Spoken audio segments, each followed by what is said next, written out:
Students, बच्चों, John Milton की poem on his blindness हम डिस्कस कर रहे थे, जिसमें फर्स्ट 2 लाइन्स हमने देखी थी। When I consider how my light is spent half my days in this dark world and wide.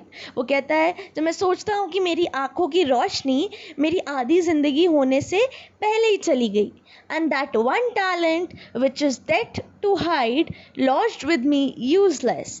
और कहता है, जो भगवान ने मुझे एक टैलेंट दिया था। कौन सा टैलेंट था बच्चों जॉन मिल्टन के पास? लिखने का टैलेंट। वो कहता है, जब तक मैं मर नहीं जाता तब तक ये मेरे अंदर छुपा रहेगा, यूजलेस की तरह। मतलब मेरे अंदर एम्बेडेड रहेगा, मेरे अंदर रहेगा, लेकिन यूजलेस रहेगा, क्योंकि बच्चों देख नहीं सकता तो लिखने में वो कैसे लिख पाएगा। Though my soul more bent to serve there with my Maker and present my true account, lest he returning chide। बच्चों वो क्या कहता है? बल्कि जो मेरी सोल है, जो मेरी आत्मा है, वो क्या मोर बेंट है, उसका ज़्यादा झुकाव किस तरफ है? To serve there with my maker. कि वो मेकर कौन है बच्चों? ईश्वर।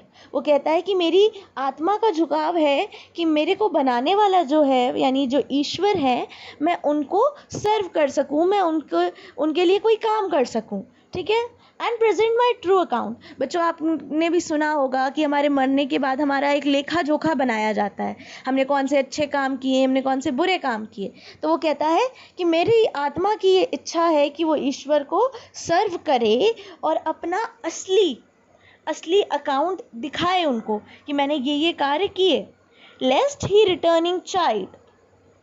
पर फिर वो सोचता है कि ऐसा तो नहीं, क्योंकि मेरा आधी उम्र में ही मेरी आंखों की रोशनी चली गई है, कि जब मैं उन्हें अपना असली अकाउंट दिखाऊं, अपना असली लेखा जोखा दिखाऊं कि मैंने ये किया, तो वो मुझे उल्टा डांट दें। चाइल्ड का मतलब होता है बच्चों डांट देना। तो उल्टा मुझे डांट दें कि मैंने अपना जो मुझे करना चाहिए था वो मैं नहीं कर पाया। Doth God exact day labor light denied? I fondly ask, but patience to prevent that murmur soon reply।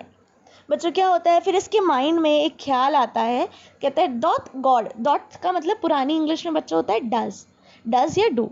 तो कहता है, does God exact day labour light denied. वो कहता है कि जो लाइट डिनाइड है, मतलब जिन लोगों की आंखों की रोशनी नहीं है, क्या ईश्वर उनसे भी उतना ही काम एक्सपेक्ट करता है? मतलब भगवान क्या चाहता है कि जो देख नहीं सकते वो भी उतना ही काम करें जितना कि जो लोग देख सकते हैं उतना करें। I fondly ask. वो कहता है, मैंने एक बेवकूफ़ी भरा प्रश्न पूछा। But patience to prevent that murmur soon replied. पर वो अब उसकी जो पेशेंस है, उसका जो सब्र है, वही उसको सब्र में उसको उत्तर मिल रहा है, उसके मन में उत्तर आ रहा है। और वो उत्तर क्या है बच्चों? God dot not need either man's work or his own gifts। वो कहता है भगवान को नहीं चाहिए, ना इंसान के काम चाहिए, ना उसके दिए हुए गिफ्ट चाहिए। बच्चों हमारे अंदर जो भी टैलेंट है वो भगवान नहीं दिया है। तो उसके माइंड से ये आवाज़ आती है, या आप कह सकते हो उसकी पेशेंस, उसके सब्र उसे आंसर देता है कि ना तो भगवान को इंसान का काम चाहिए, ना उसे उसके दिए हुए गिफ्ट चाहिए। Who best bear his mild yoke, they serve him best।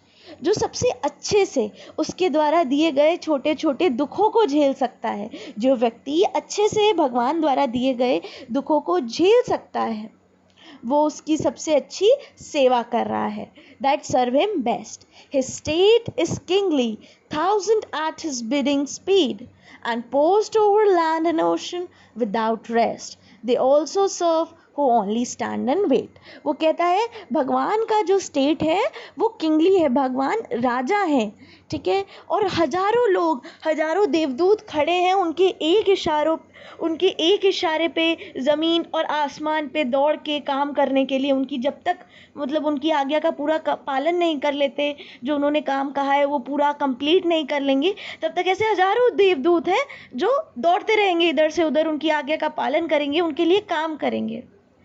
They also serve who only stand and wait। और इसी में बच्चों ये हजारों देवदूत हैं जो उनका काम कर रहे हैं, वो तो इन भगवान की सेवा कर ही रहे हैं, उसके साथ साथ वो भी भगवान की सेवा कर रहा है, वह व्यक्ति भी जो खड़ा होके अपने टर्न की वेट कर रहा है, जो वहाँ पे खड़ा है और वेट कर रहा है कि भगवान मुझे जब मौका दें तो मैं काम करूं। इसका मतलब ये है बच्चों कि मिल्टन समझाना चाहते हैं कि भगवान कुछ नहीं चाहता, भगवान ये नहीं चाहता कि मेरी सेवा करो या वो अपने गिफ्ट्स चाहता हो। वो बस इतना चाहता है कि जो मैं थोड़े बहुत दुख देता हूँ या थोड़े बहुत दुख आपकी ज़िंदगी में आते हैं उनका आप अच्छे से उनको एक्सेप्ट करो। यानी अगर कोई प्रॉब्लम है, जैसे इनकी ब्लाइंडनेस है या आपको अंदर कोई भी दिक्कत है, उसको आप अच्छे से एक्सेप्ट करो एंड वही आपकी सेवा है। बच्चों असाइनमेंट के लिए आपको ये कंप्लीट पोएम 4 लाइन्स आपने आज लिख ली थी, उसके आगे की अपनी फेयर नोटबुक में लिखनी है।